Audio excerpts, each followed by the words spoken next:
इससे ज़्यादा दुखद बात यह है कि वहाँ के जो लोकल पुलिस है वो ममता बनर्जी के, अभिषेक बनर्जी के इशारे पर उन्होंने उल्टा ईडी के खिलाफ एफआईआर कर दी। ताजुब ये देखे, जबकि इन्होंने पहले ही एफआईआर के लिए एप्लीकेशन दे दी थी, सब बातें थी, उसके बावजूद भी उन लोगों को अरेस्ट नहीं किया, जबकि उनकी फ़ोटो है, पूरा देश फ़ोटो देख रहा है, पूरे देश ने वीडियो देखा।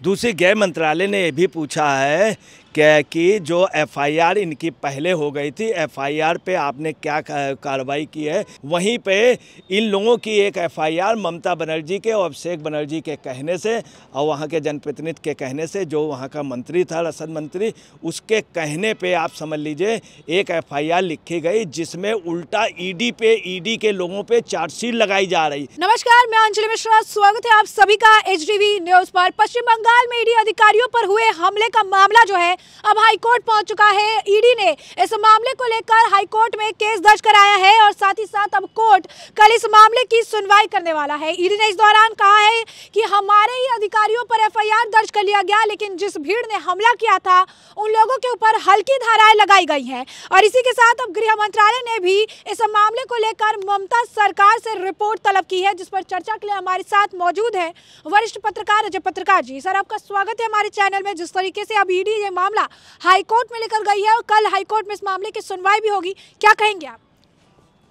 देखिए, ऑनरेबल जस्टिस के यहाँ इसकी सुनवाई है, एप्लीकेशन एक्सेप्ट कर ली गई है और मैं आपको बतला रहा हूँ कि ये बहुत बड़ा, आप समझ लीजिए, एक प्रकार से इतनी बड़ी ट्रेजेडी हुई है, इतना बड़ा कांड हुआ है कि इस पे निश्चित तौर पे हाई कोर्ट सुनवाई तो करेगा और साथ में जहां जो पोजीशन है उसमें ईडी के पास बहुत एविडेंस है, ईडी का अपना राइट्स है और वो राइट्स एक जो है उसका इन लोगों ने उल्लंघन किया है, बंगाल गवर्नमेंट ने, तमाम ऐसे उसके सबूत हैं, जिसकी वजह से आप समझ लीजिए निश्चित तौर पर बंगाल गवर्नमेंट के जो उस समय गुंडे थे और बांग्लादेशी रोहिंग्याओं को मात होगी और देश में एक अलग माहौल होगा। दूसरी आपको बात बता रहे हैं, सबसे बड़ी बात यह है कि इसमें ईडी को जब वो लोग मार रहे थे, बांग्लादेश के वो लोग रोहिंग्या, उनके इशारे पे, उनके शहजान के इशारे पर उस समय खुलेआम कह रहे थे मोदी का आदमी है, इसको मारो, और गालियां दे रहे थे कि मोदी का आदमी, इसको मारो, पकड़ के मारो। बहुत बुरी तरीके मारा। उन लोगों ने अपनी जान से, अपने अंदाज में इनको जान से मार दिया था, सर तोड़ दिया था, तो उनका था कि मर जाएगा और ये जांच नहीं कर पाएगा, पूरा इरादा वही था।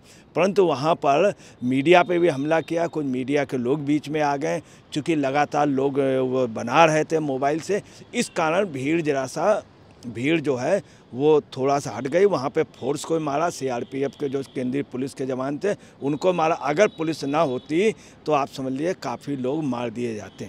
दूसरी वहाँ पे जो सबसे जरा ये था, ये पूरे वेल प्लान्ड वे पे था और इसमें जो हाथ है उसमें ममता बनर्जी के भतीजे का हाथ है, अभिषेक का और वहाँ के जो मंत्री हैं ये सब मिले हुए हैं। और आपको ताजुब की बात बता दें कि जो ये सब जब हुआ तो वो जो जिनके यहाँ छापे ले गए थे वो मंत्री अंदर था, उसकी अरेस्टिंग नहीं होने दी। उसको बचाने के लिए 15 मिनट के अंदर उसने घर के अंदर से फ़ोन किया और 15 मिनट के अंदर इतनी भयंकर भीड़ आ गई और उन्होंने आके हमला कर दिया। और किस पे किया? केंद्र सरकार के ईडी के उस पे किया, उनके फोर्स पे किया। और ये कहिए किस तरह से लोग जान बच गए। इससे ज़्यादा दुखद बात यह है कि वहाँ के जो लोकल पुलिस है वो ममता बनर्जी के, अभिषेक बनर्जी के इशारे पर उन्होंने उल्टा ईडी के खिलाफ एफआईआर कर दी। ताजुब ये देखिए, उल्टा, और ऐसे धाराएं लगा दी जो ईडी पे लगी नहीं सकती थी, जबकि इन्होंने पहले ही एफआईआर के लिए एप्लीकेशन दे दी थी, सब बातें थी, उसके बावजूद भी उन लोगों को अरेस्ट नहीं किया, जबकि उनकी फ़ोटो है, पूरा देश फ़ोटो देख रहा है, पूरे देश ने वीडियो देखा। उसकी जगह भाजपा के 8 कार्यकर्ताओं को अरेस्ट कर लिया गया, जिनको बाकायदे बुक कर दिया है। इसके अलावा तमाम भाजपा के कार्यकर्ताओं को उठा लिया गया है, जिनको नहीं ये बतला रहे हैं, जिनकी इन्फॉर्मेशन नहीं दी है, उनको थाने बैठाने हैं और उनको गलत चीज़ कबलवाने के उसमें उनसे बातचीत कर रहे हैं। लॉकेट चटर्जी ने भी अभी थोड़ी देर पहले इस पर बयान भी दिया है। लॉकेट चटर्जी ने कहा कि ताजुब ये देखिए कि उसको नहीं कर रहे हैं जो खुलेआम घूम रहा, खुलेआम बयान दे रहा, जिसको ईडी अरेस्ट करने गए थे, उसकी जगह भाजपा के कार्यकर्ताओं को प्रताड़ित कर रहे हैं, जो बहुत बड़ी बात है। मैं आपको बता रहा हूँ वहाँ पे राष्ट्रपति शासन की पूरी जनता मांग कर रही, जनता ये कह रही कब राष्ट्रपति शासन लगाएंगे। इतना ज़्यादा ये हो रहा, सुप्रीम कोर्ट में भी कई रिट दायर हुए, हाई कोर्ट में भी दायर हुए, उसके बावजूद भी राष्ट्रपति शासन नहीं लग रहा। कांग्रेस के अरविंद चौधरी भी लगातार कह रहे हैं कि मेरी ये नहीं समझ में आ रहा है कि ईडी कर क्या रहे हैं और उनको जिसमें वेट क्यों हो रही राष्ट्रपति शासन के। उन्होंने कांग्रेस के भी शीर्ष नेतृत्व से कहा था कि मौके का फ़ायदा उठा करके प्रेसिडेंट हाउस पे जाइए, परंतु कांग्रेस का इंडी गठबंधन का कोई भी लीडर नहीं गया। केंद्र की जो कांग्रेस है वो खामोश है और चौधरी अकेले वहाँ पे संघर्ष कर रहे हैं। कम्युनिस्ट पार्टी के लोग भी संघर्ष कर रहे हैं। वहीं ममता बनर्जी इस मामले को दूसरी तरह बदल रही और क्या कह रही, अल्लाह की कसम कह रही, अल्लाह की कसम मैं हिंदू और मुस्लिम का बंटवारा नहीं होने दूंगी। जब ईडी वाली बात पूछी जा रही तो वो ये कह रहे हैं कि मैं हिंदू मुस्लिम का, यहाँ हिंदू मुस्लिम वाली बात नहीं है। उसमें जो लोग पकड़े गए हैं उसमें हिंदू भी हैं, मुस्लिम है। एक मेन एक्यूज मुस्लिम है जिसके घर पे गए थे, वो अंदर बैठा था, अंदर बैठ करके उसने हमला कराया, जो अभिषेक का खास है, अभिषेक का पार्टनर है। और ये बहुत बड़ा घोटाला है, राशन का घोटाला है, बहुत बड़ा घोटाला है। खुलेआम आपको बताएं 24 परगना जो है उसमें मानवाधिकार तमाम इंटरनेशनल रिपोर्टें, दूसरी बात है कम्युनिस्ट समर्थक रिपोर्टें और टीएमसी के लोग के बड़े बड़े लीडर स्वीकार कर चुके हैं कि वो मेन पॉइंट है 24 परगना, जहां से बांग्लादेशी रोहिंग्या आते हैं, उन्हें खुल करके समर्थन देते हैं। ममता बनर्जी ने अभी 2 रोज पहले ही कहा है वो जितने लोग भी आए हैं अभी तक जो भी हैं सबको बाकायदे आधार कार्ड मिलेगा, सबको आइडेंटिटी कार्ड मिलेगा, सब यहाँ रहेंगे, यहाँ के नागरिक हैं, सब यहीं के नागरिक, मैं यूसीसी और एनआरसी नहीं चलने दूंगा। और गृह मंत्रालय ने इनसे मांग की है और इनको बहुत सख्त रूप में इनसे पूछा है कि उस दिन की रिपोर्ट दीजिए और आपने क्या कार्रवाई की ईडी। अब गृह मंत्रालय भी सख्त हो गया, आज से बहुत ज़्यादा हो गया है और गृह मंत्रालय वेट कर रहा है। कम्युनिस्ट पार्टी भी लगातार कह रही है और तमाम वहाँ के दल, यहाँ तक टीएमसी के भी कुछ नेताओं ने एक्सेप्ट किया कि गलत हुआ है। टीएमसी के नेताओं ने, उनके खास तौर से 24 परगना के जो पुराने इसके टीएमसी के कार्यकर्ता, उन्होंने कहा इससे माहौल बिगड़ेगा और नुकसान होगा।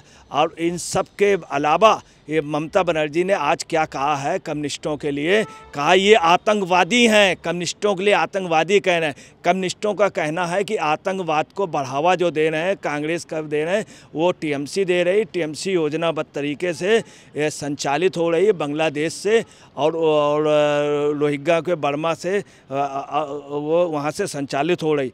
दूसरी आपको बता रहे हैं जब वहाँ मारा उसकी बाकायदे रिकॉर्डिंग मिली है, सब सबूत मिले हैं। दूसरी गृह मंत्रालय ने ये भी पूछा है कि जो एफआईआर इनकी पहले हो गई थी, एफआईआर पे आपने क्या कार्रवाई की है। दूसरी बात आपको बता रहे हैं कि उसमें जो एफआईआर की गई है उसमें वहाँ की पुलिस एफआर लगाने जा रही है, एफआर के लिए ओपनली कह रही कि इसमें एफआर हम लगा देंगे। वहीं पे इन लोगों की एक एफआईआर ममता बनर्जी के और अभिषेक बनर्जी के कहने से और वहाँ के जनप्रतिनिधि के कहने से, जो वहाँ का मंत्री था रसद मंत्री, उसके कहने पे आप समझ लीजिए एक एफआईआर लिखी गई जिसमें उल्टा ईडी के लोगों पे चार्जशीट लगाई जा रही। उसके लिए बाकायदे प्रोसेस हो गया, वो एफिडेविट कर रहे हैं, लगातार पर्चे काट रहे हैं और उसका एक भी पर्चा नहीं काटा गया जो ईडी ने किया है। और आपको बता रहे हैं उन्होंने तुरंत ही रिपोर्ट तलब की है, इसके पहले भी मांगा था, राज्यपाल ने भी कहा था, परंतु वहाँ की टीएमसी गवर्नमेंट खुलेआम उनका सपोर्ट दे रही। और ममता बनर्जी ने उसी दिन कह दिया था कि कुछ भी हो मैं वहाँ के लोगों के, मैं उनके साथ हूँ और उनका जो लोग भी हैं, और उनका ओपनली कहना है कि मैं ईडी के खिलाफ हूँ, ईडी को अब मैं घुसने नहीं दूंगी और इनको यहाँ पे ज़बरदस्त विरोध झेलना पड़ेगा। तो जैसा कि आपने अजय पत्रकार जी को सुना, उन्होंने साफ तौर पर कहा है कि ईडी के साथ जिस तरीके से चीज़ें हुई है, अब इसे लेकर गृह मंत्रालय भी सख्त है और ममता बनर्जी के ऊपर भी कई तरह के सवाल उठ रहे हैं। अब हाईकोर्ट में इस मामले की सुनवाई कल होने वाली है। अब ये देखना दिलचस्प होगा